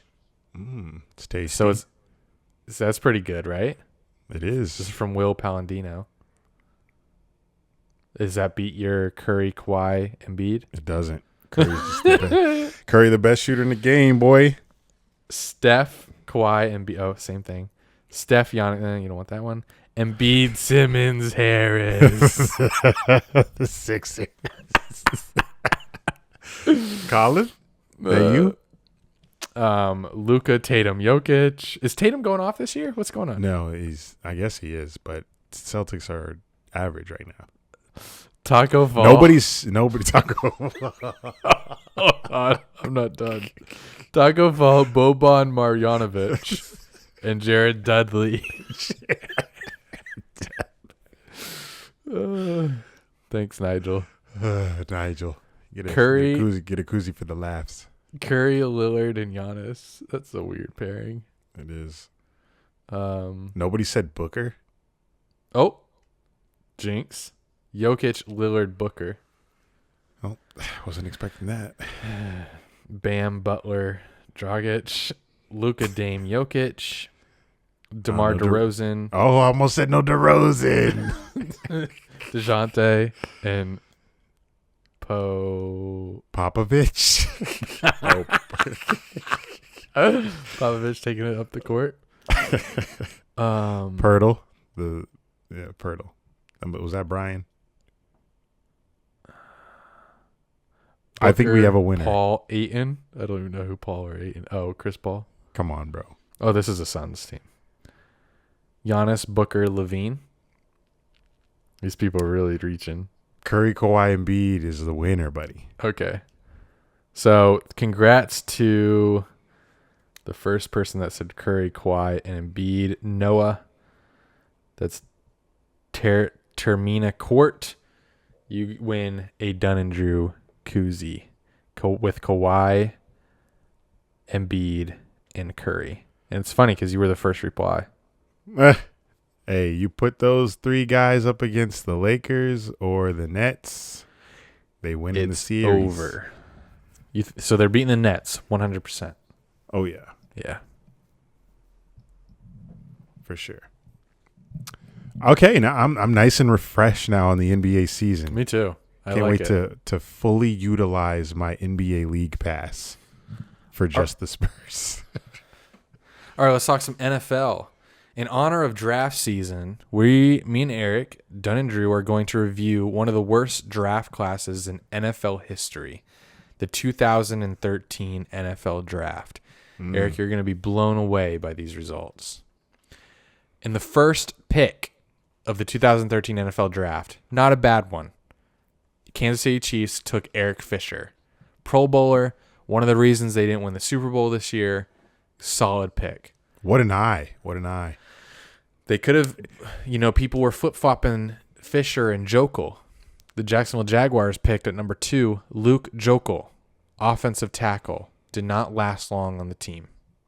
I think he lasted this first contract, and then he went to another team and then phased out of the league. Is this one of those drafts where we could have had somebody like decent? You say that, but I'm not too upset by who went after us. Dolphins after that picked Deion Jordan. If you remember him at Oregon, freak. I do. He played like outside rush linebacker, but he could like cover the slot receiver. He was a freak at Oregon, but wasn't great. Wasn't great in the NFL. It's tough. Philadelphia Eagles picked Lane Johnson. Good pick. He's Pro Bowl offensive lineman. God, why do I recognize all these linemen? I'm usually not this astute. Yeah, right? Detroit Lions. Here's another lineman for you. Ezekiel Anza. I'm joking. He made a Pro Bowl. He went to BYU. I remember coming out. He was just an athletic freak, but not in the league anymore. I think he played with Seattle for a minute. Cleveland Browns went after that. They took Barkevious Mingo, if you remember, from LSU. I don't. Not big impact in the league. Cardinals picked Jonathan Cooper, a guard. I see why this draft is not right. These are top 10 picks, everyone. St. Louis Rams, they picked Tavon Austin. He was a machine. A monster in college. West Virginia, buddy. At West Virginia, he just was insane. Geno Smith. I don't know why he wasn't like a Tyreek Hill type in the NFL. Don't know. Coaching schemes. New York Jets picked D. Milliner. Okay, I guess. Just not. Alabama corner. He was nice in college, but just of course he was supposed to be like the Darrelle Revis replacement, but did not pan out. How are you so familiar with these players? Yes, I'm nice. You were a Madden god. Yes, yeah. Like I remember Jonathan Cooper. I remember having him on my Madden teams a lot. Here's another one. Tennessee Titans. They picked Chance Warmack from Alabama. Hey, how about this? 3 Alabama players picked back to back to back. Tennessee Titans picked Chance Warmack. Meh. San Diego Chargers followed that one. DJ Fluker, offensive tackle from Bama. Meh. Raiders after that. DJ Hayden. Oh, I know him. We have him now. I think he's still on the Jaguars. Anyway, he was supposed to be a really nice corner. Did not live up to the hype. New York Jets, Sheldon Richardson. Here's a good pick, finally. Lineman, right? Yeah, defensive tackle from Mizzou. Yeah. Panthers, after that one, Star Lutulelele. I'm surprised he didn't make a Pro Bowl. Still in the league, right? I think he's serviceable, but he was like, he went to Utah. He was pretty good, really good in college. People were even talking about the Jaguars picking him at 2. He fell to 14. The Panthers didn't do much. Kenny Vaccaro, I remember he was flashy at Texas. Safety, the Saints picked him. Yeah, all these are. And here's a typical Buffalo Bills pick at 16. E.J. Manuel, remember him? Hey, I do. E.J. Manuel from Florida State, and trash. Absolute garbage. I don't recall him going to FSU, but I do remember the name. The Steelers followed that up with Jarvis Jones from Georgia. Do you remember him? Jarvis Jones. Stand up, outside linebacker, long dreads. It's okay if you don't. Maybe. Niners, Eric Reed, safety from LSU. Know his name. Yeah. But only because of the Chiefs, not because of college. Andy Reid? Eric Reed? That's what you said, right? Yeah. Was he not on the Chiefs at one point? I think you're thinking of Eric Berry. Yeah, fuck. New York Giants, Justin Pugh. Who? Right. Chicago Bears, Kyle Long. I'm familiar. Guard from Oregon. Then the Bengals took Tyler Eifert, tight end from Notre Dame. Yes. Fuck him. He was good for a couple seasons. Falcons picked Desmond Trufant, good corner. Yep, still know him. Vikings picked Sharif Floyd. I never seen a draft with this many defensive players. Sharif Floyd, defensive tackle, Florida? Does that ring a bell? No. How about Bjorn Werner from that does. FSU? Defensive end. Colts picked him at 24. With a name like Bjorn, it's kind of hard not to. And probably the best pick so far that we've got to, the Vikings at 25 picked Xavier Rhodes, corner from Florida State. He was a really good corner for about 5 years. Really good. Packers after that. He had his years. Packers after that. He was at one point, people argued him being the best, but Jalen was also in the league. Green Bay Packers at 26 picked Dante Jones. No. And then the best pick in the first round this year, the Houston Texans at 27. You want to guess? Watt was 2011. 2013. Best pick. Hopkins. Yep. DeAndre Hopkins from Clemson. Don't know how he fell this far, but the Houston Texans got him. Imagine, of all the shitty players that we've named, all those teams passed on DeAndre Hopkins. I don't remember the Clemson team in 2013, so they must have not have been like the Deshaun Watson squad when he came out of the draft. What were they? The Taj Boyd? Otherwise, he wouldn't have fell that far because that man's a fucking animal. Imagine going to this draft. Guard, D tackle. First two picks were offensive line. Justin Pugh. The first quarterback, the only quarterback to be picked in the first round is EJ Manuel. We almost had a draft in a first round without a quarterback picked. If the Bills didn't pick EJ fucking Manuel. I'm curious to see who the next quarterback picked was. Anyway, let's finish this out. Broncos took Sylvester Williams. Who? Exactly, yes. Defensive tackle. Who? Vikings, Cordell Patterson. I know him. Okay. Receiver. Rams picked Alec Ogletree. Yeah, receiver and return specialist for sure. I think he still has like the longest play in NFL history because he took like a 99-yard kickoff return for a touchdown. The Rams picked Alec Ogletree from Georgia. Dallas Cowboys. Here's a great pick. Dallas Cowboys traded up and took Travis Frederick, outstanding center out of Wisconsin. That's how they built that awesome offensive line. And the Ravens took Matt Elam. I think he got in trouble a lot at Florida. He definitely didn't pan out, but let me see the next quarterback taken. Geno Smith. Geno, my boy. Second round by the Jets. It's because Tavon Austin. And then Tavon Austin and Bailey. Stedman Bailey. God, you're nice. Fuck. I am nice. Why you went to West Virginia? And then the next quarterback after that, goodness. Mike Glennon. What a shitty draft. End it. Fuck. My God. Matt Barkley, bro. No stars came out of this shit? No star quarterback. Ryan Nassib. Tyler Wilson. Like, what? Landry Jones. This is the worst draft. Landry Jones. This is the worst draft in NFL history. You know who's coming out of this draft that's going to be like him? Landry Jones? Mac Jones. Okay. What's my mom saying? Oh. Okay. Oh, Micah Hyde. Here's a Pro Bowler. Micah Hyde was taken in round 5. Where'd he go? To the Packers originally.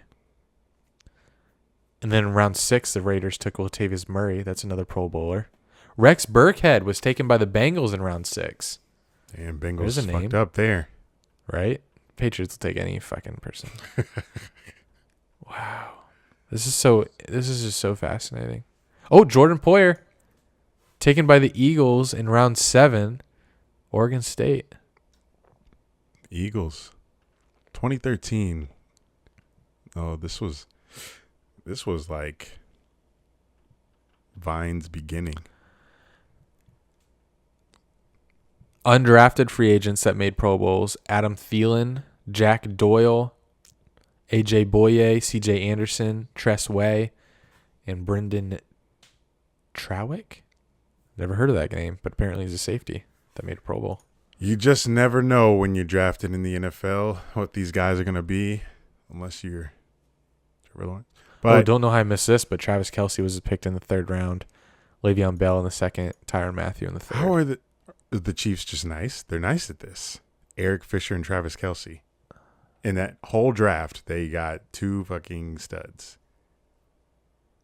Worked out for nobody else. Who did we have a pick in the second round? I'm trying to see who we took. Jonathan Cyprien. FIU. I convinced myself that he was the next ball hawk, Troy Polamalu. I think you would do that with anybody that slides. I'll do it this year. All right, rants, raves, and reviews. What you got for a rant? You got a rant? You okay? I'm not. I haven't ranted in a motherfucking while. I'm growing impatient because my commercial has not hit air yet. They told me. See, it's been so long, nobody even remembers what the fucking client was. State Farm? See? Fuck. They said January or February. Murphy's? Bitch, it's March. It's March. It's Slim Fast, you fuck. Slim Fast. But here I am. I'll just keep waiting.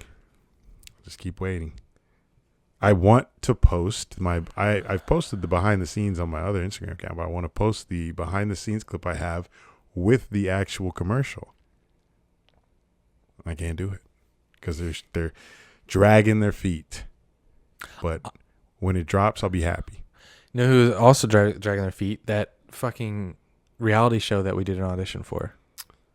Yeah, but at least I followed up with them and they said, yeah, no update. They could have been bullshitting me. Was that interview a scam? I don't think it was a scam. I just, those kinds of shows fall through frequently because there's just so many that get, thought of. So sometimes you just got to get lucky, and we weren't. Imagine we get called October. Hey, show's ready. We're undefeated in the NFL making vlogs. 8-0. We get a call from them. What are we doing? I ain't going. 8-0. 8-0. I got to see my boy Trevor. On the other flip side, raves, I booked my first modeling shoot of 2021. I talked to my agent. She says that the big and tall industry is going really slow right now. And she said it feels like I'm getting smaller by the day, meaning that my waist. Yeah, she's saying my waist is getting smaller. I'm getting kind of nervous because I told her, like, it's all good. If I fall out of the criteria for a big and tall model, I can just do lifestyle stuff. Literally anything else. I don't need to be a fucking big and tall model. I don't want to be a fat fuck. I should have said that. You're tall. You're not big. I'm here because I'm tall, not because I'm big. Yeah, big. Like, they have some big ass models. Like, I was just on the cusp of the lower end of the waist size. Like, that shit goes up to the 50s and shit. But the problem is, like, for these bookings, you literally have to check every box that the client wants. So your height, your skin tone, your sizes, all over your body. So I'm not really sure how I'm going to keep growing in this modeling industry when I'm so subjected to these requirements. I'm 6'5", broad as fuck. And my waist size and pant length is like 36, 34. Ain't nobody 36, 34. But I think I just fucking chiseled monster. I'm only chiseled at the top. I cannot get rid of that little muffin right at the waistband. What is it? Like, what's the deal? Like, what are you supposed to do for that? I don't know. But, like, I don't have a because belly. You work out, you grind more than anyone. I'm shaped like this. Boo. Well, you got a trunk. Like, I have, like, my midsection is, thin. It's like pushed in. Like, I have a six pack there, but then there's like fat right below it around the waist. It's like, what the fuck? Be consistent with that, with all of it. I don't understand, but whatever. I think I just gotta secure that one bag. Like, you just gotta have that one that takes off for the rest of your life. What are you talking about? Bag. Secure that one bag for a big shoot. Oh, okay. Commercial might be it. Big update in my life came today. This is definitely life-changing. I moved to Tampa a year and a half ago, and I moved out here for a job opportunity, still in the news business, the local news business, where I worked in Jacksonville, but it was better pay, and I wanted to try a new location. So I moved out here. Love the area. Beaches are amazing out here. but it's time to move back to Jacksonville for plethora of reasons. Closer to family, closer to friends, closer to the Jaguars. And there's a job that I'm interested in that I would have weekends off. So the job offered me, the company offered me a job last year, but I'd only been at this new company, this new station in Tampa for 6 months. So I was like, I can't leave them high and dry already. And I just bought a house. So I was like, I can't just leave the house. But now I'm about a year and a half, or I'm a year into the house, year and a half into the job. And I have recently been, itching to move back. Just so happens that the company reached out to me again and said, hey, we still have that position if you're interested. And I'm like, I actually am interested now. And I told them, yes. I told them, unfortunately, I have this contract that I can't break or else I have to pay the fine. And they're like, we want you, so we'll pay that fine. So that fine means if I were to leave the company the first day that I signed the contract, it would be 10% of the total. Let's say even number, let's say I made $50,000, 10%, I would have to pay $5,000 if I quit that company the first day. The news station. News stations like doing contracts. I don't know why. Well, I get it for talent, but for like a person like me, why? But besides the point, they did. I signed it. But yes, I would have had to pay if I, for this figure, $50,000. If I left the first day, I would have to pay $5,000. But it goes down a percentage every month that you work with the company. And right now, what I'm at is I'd have to pay. If we're saying I made $50,000, I'd have to pay, like, if I left now, like $1,000. And the company said, we'll pay that for you. And we had a phone call today. I went on a lunch break and it was very good. And they sent me an email with the figures, how much I would make and what they have in store for me. We talked about what my job duties would be, and I am in love.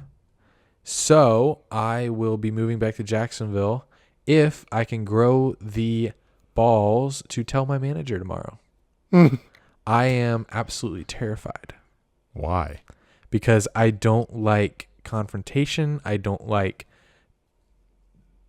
Yeah, we talked about this earlier. You already said, hey, to this new job, hey, I'm coming. I did. No, I did. So I have to. To do this tomorrow, but I'm terrified. It's got to be like the first thing I do in the morning. Oh, my God. Your manager is going to be fine. There's probably a million other people lined up ready to get hired right now. They will be chilling. Okay.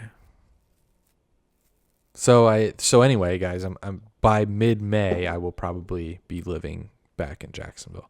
Maybe Eric will visit me. Yeah, any thoughts? Yes. I'm happy for you. Happy you're coming back to Jax, like I live there. Back to Jax. We will have gone this whole time without me visiting. Without you fucking visiting. That's incredible because there's so many fun things we could have done here. Well, I don't know what to tell you. Been a year in a panty. Panoramic. Were you there in 2019? Yes, August of 2019. Right. Yikes. I traveled all that fall. Yeah, you did. And I made fun of you. I was like, well, I didn't make fun of you. I made fun of myself. Like, wow, he's traveling literally everywhere but here. No regrets. See you in Jax. I feel for you though with the whole, trying to find a new place. That I'm sure that's the most stressful part. Not only that, yeah, finding a new place, but this place, I have sentimental value here. And I have to now become someone who rents out their place, and I've never done that before. And it's like, need resources. It's crazy. I mean, I'm going to work with a real estate like gurus, so they're gonna help me. But Ooh, guru. it's definitely a lot on my plate. Oh yes, for sure. This is adulting at its peak, if I may say. Speaking of adulting, I got another rave. I am opening a Roth IRA that I can't touch until I'm 59 and a half. But when I am 59, and I know you have one too, when we're 59 and a half, we talked a lot about the guys. If you want some like finance talk, some like finance literacy talk, listen to our last Patreon episode. It'll probably really inspire you to like, especially if you're like our age or younger, to start one of these things and start investing, because like now I'm completely looking forward to retirement. I was like dreading getting old, but knowing that if we put a certain amount into this Roth IRA every month, by the time we're 59 and a half, we're going to have like $1 million, maybe $2 million sitting there waiting for us. Are we like gonna, because we're going to turn 59 and a half the same year. Do you want to plan now like a vacation once we hit that to go to like, because we'll have like millions sitting there? This man talking like he deposited. Yeah, man, how much have you even deposited that bit? Open your shit up. Open your shit up. Just keep depositing. We'll talk about that when the time comes. Shit, we got fucking 3 decades. That's what's hard. Like you open one of these and yeah, you can't touch it.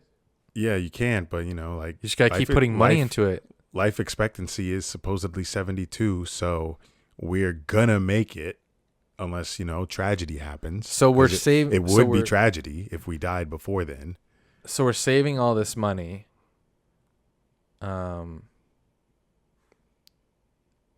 Expecting to. But like I said, this is a retirement account. There's other ways to save money that you can take out sooner. Right, but I'm talking like this is like the ultimate.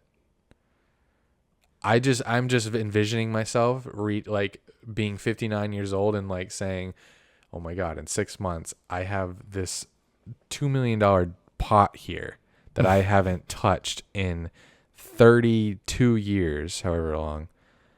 And it's like, I'm going to be blown away. I'm going to do whatever the fuck I want.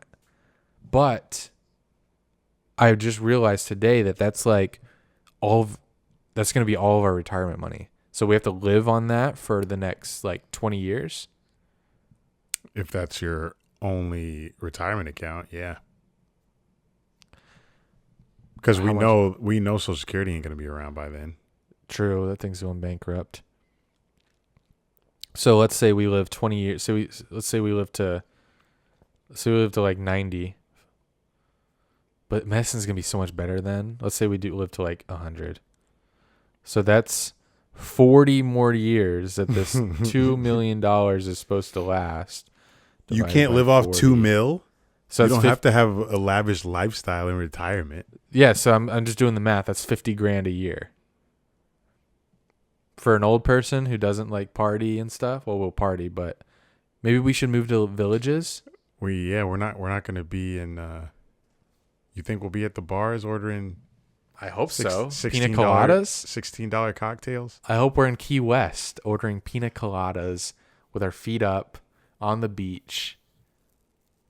That sounds amazing.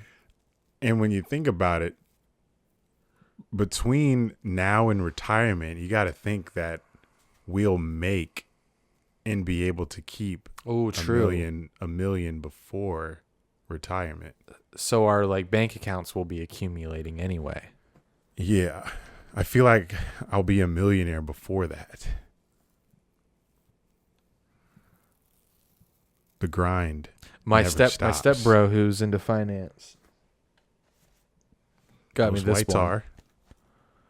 Saving for Retirement by Ben Carlson. Nice chart. Is that with ages and then the numbers and shit? That's some money. Oh. So I'm looking forward to reading this bad boy. It's just so hard to. If you need any more, I got a stack. I know. It's so hard just to save for something that's so far away. Like it's an extra car payment a month for something that you won't see for 30 something years. But if you do it right, you won't be like these older people that are struggling to get by, just what you said, that it's a car payment. Technically, should be paying cash for your cars. There are used cheap cars out there. Yeah, but I ain't gonna car shame nobody. But there's ways around your current debt. Is all I'm saying. One-stop shop retirement fund. I want to be. But yeah, somebody did reply to the Patreon clip of our investment talk saying, "But what if I don't make it that long? But I want to spend it all now because tomorrow's not promised." Yeah, well, what if it is? What if the next 40 years are promised? You're going to have no retirement money? You have to prepare for the unknown. That's why people are struggling now in the pandemic. They weren't prepared. We've had years of no pandemic, and people have had no stash of savings. People aren't financially literate. So pandemic comes, and everyone's fucked because they have no savings, no extra account with money put away. And it's no fault of their own. They just didn't learn it. So we here at Dunn and Drew are telling you guys, our age, younger, you need to be, starting saving some money. Because when disaster strikes, what are you going to lean on? Who are you going to call? Dunn and Drew. There's a stat. It's like 40% of Americans could not pay for like a $300 emergency bill. 300? Yeah. $300 emergency bill. Because people just don't have savings. There's a lot of factors. We're a consumer society because that's what our country wants us to be. So yeah, I'm proud to say that I've had the same iPhone for about 3 years. People get trapped in what the government wants us to be, and I finally broke the shackles. I was chained. Why you Django? I was chained, and now American chained. His name was Django. He had a horse. It is very freeing. On the countryside. I probably fucked the words up. Still my biggest accomplishment to this day. Getting out of debt? Credit card debt, specifically. Student loans, I will always reiterate, I don't give a shit. They can take don't pay those. Time. Don't pay those unless you have to and only pay the minimum. They're just like the talk about canceling those is really gearing up. So let's hope for that. Plus, there's no interest right now. So literally, you're not losing any money by just paying the minimums on that because there's no interest. No interest accumulating on that shit. So if your phone, the retirement accounts. If I told you got a notification on your phone right now, what would you guess it would be? Discord. Okay, that's it. Your turn. Especially at 10 p.m. it would be Discord. I got a review. Michael Jordan. So I know the 2311 racing team that Michael Jordan started. I know his social team getting tired of posting hyping up Bubba Wallace every week. For him to finish 25th every time. Jordan literally told Bubba, hey, no more of that middle of the pack shit. And the man's finished 17th, 26th, and 22nd. Michael Jordan about to get in the car himself.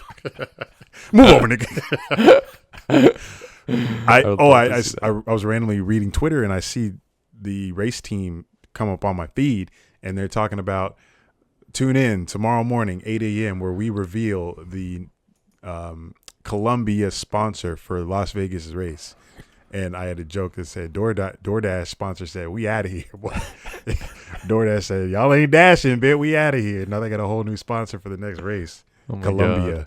Columbia Sportswear. Great brand, by the way. But DoorDash is no longer, they might come back, but they're not sponsoring the next race. So I thought that was funny. DoorDash said, yeah, we out of here. Nigga ain't winning. Oh, shit. Weezy out of here. Here's a good question I saw on Reddit today. For 5 minutes, you get transported 30 years into the future. Why I'm dipping into my Roth. You said you're not gonna be old enough. 58. You're gonna be so close. You sit in front of a computer. What information would you look up? In 30 years? Who knows? It's funny that they say you sit in front of a computer. Like, people will still be doing that. I'm sure we will be. Don't say that. In 30 years, you have no clue. 30 years ago, computers didn't exist. We'll have an advanced form. Well, it'll be in our glasses. Yeah, or there'll be like that thing where you like pull up and you're like, that'll be interesting. What will I look up? I'll see what celebrities died. all of them. Yeah. Morgan Freeman out. Damn. Betty White out. Freeman dead. Trump LeBron dead. James no. Biden dead. Biden dead. Trump dead. Bernie dead. Bernie. Maybe not. Bernie. I feel like Bernie could live to 150. That's what I feel about Trump, though. He's got be grinding. fucking motor. Maybe I would look up if we went to. I would look up to see if we got to like Mars, further planets. Maybe we hit Neptune or something. So some science stuff. New porn. See what porn looking like these days. VR porn. VR porn. I'd see if Daddy Dunn Bus still out there. Would you look up to see?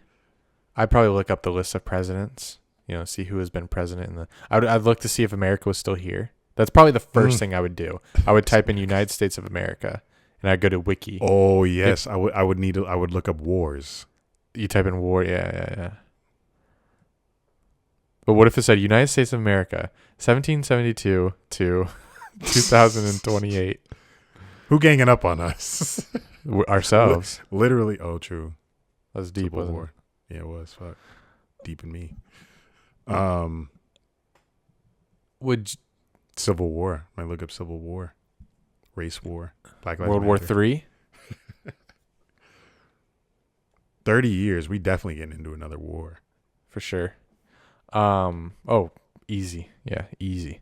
Would you look up to see if you were still alive? Oh. No, probably not. I would not either. There's no. I do. I not would. know that shit. I would hope I couldn't find it. If I did. Why? Yeah. I mean, I would say you just go to your social networks, but there's no way Twitter and Facebook will still be around. Facebook. I don't know. That's hard. I guess I would go to Facebook.com and just see if it was still there. Yeah, I feel like Twitter is an app that will be easily replaced with something better down the road. I would go to Facebook.com and hope that it doesn't load. And Twitter too. Please don't load. Please don't load. Please tell me there's something better. I feel like YouTube would still be around. I don't know what. YouTube has no competition. None. What, Vimeo? The Vimeo. No, it's literally the only platform where creators can upload long form video. Yep. TVs, movies, documentaries. Where else you doing it? You literally would have to get a deal with Netflix or another streaming service, and YouTube is just way better for. It's not really. If you're business minded and can negotiate, then yeah, if you can get your shit on Netflix, HBO Max, kudos to you. But YouTube's the way. Would you look up to see if the Jaguars won any or the Spurs won any championships in the last 30? Would you look up to see how the Urban Meyer? If I had 5 minutes, I don't think I'd be giving a fuck about sports. I definitely would not want to spoil that. Shad Khan would be dead. Isn't that crazy? Wait, wouldn't? How old is he? He's got to be like 70. If he's 70, he look good. He does. No gray hair at all. Well, he's a billionaire, so he could fix that. Now I'm interested. Shad. God. Let me guess. 78. 70. Fuck. I was closer when I said 70. That'd be 100. He's toast. He won't even be the owner no more in 30 years. Who buying them? Tony. Yeah, that's what I'd look up. Have you taken an Enneagram personality test before? Not until you told me to, or not until I saw this. Did you take it? Yes. What did you get? 7, whatever that means. So did I. Maybe Well, that's why we're best friends. Could have guessed.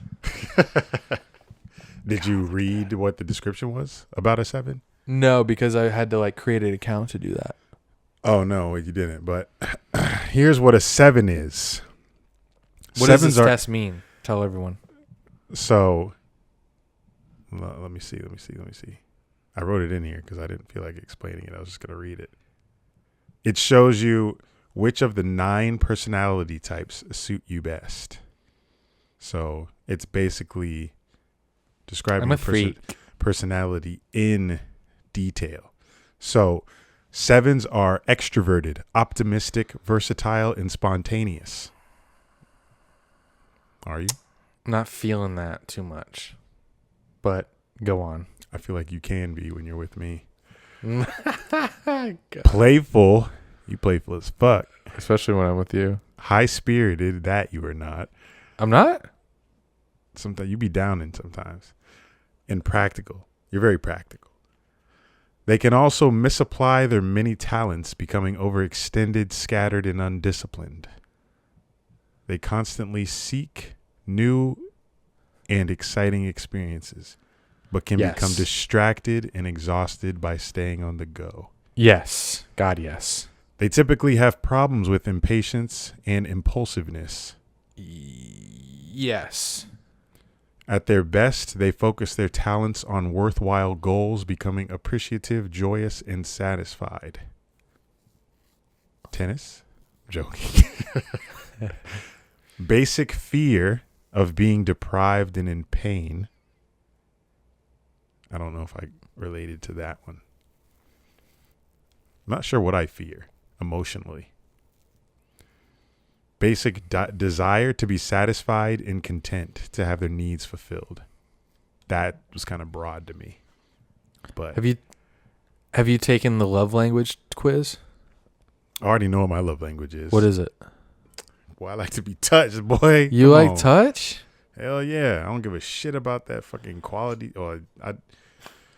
I like touch. When I'm with a girl, I like to be touched all over. But whenever I touch you, you're like, don't fucking touch me. Because I'm not in love with you. Oh, that's upsetting to hear. In love somebody different. My love language is acts of service.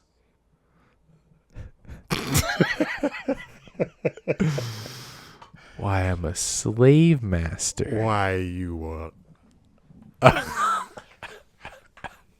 if I go down on you without you asking, you in love. I mean acts of service by... I'm joking. Oh, okay. Like doing the dishes or making my bed without me asking. Cleaning up the house. Going to the store if I'm tired and getting me like something that I want. Like a gallon of cranberry juice. Yeah, you are like that. Picking up dinner on the way home. It's also lazy as fuck. I'm joking. Saying that you'll edit the podcast so I can go to sleep. What was I going to say? Oh, I think my ex's was words of affirmation. Because I never said I love you. Oh, my God. I gave her no reassurance that I was in this for the long run. And I wasn't. So you got to know your partner's love language. Oh, yes. This new girl I'm talking to, I haven't figured it out yet. I learned that the hard way. I don't want to just ask, I feel like that's boring. I like to figure. Why don't you send her the quiz? Say, hey, what's your love language? Obvious. Most people know it. So ask her. I don't want to. I want to figure it out. Which shouldn't be hard. When you spend time with somebody, you can figure that out easily. I don't know. No? Well, you run your finger down my chest, I'm getting a stiffy.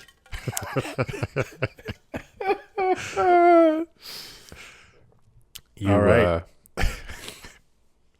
And with that, happy March. Love this month. It's a Birthday great month for Andy. Don't know what he's got planned, but we'll figure that out in 3 weeks. This has been, I'm joking. That's our show, guys.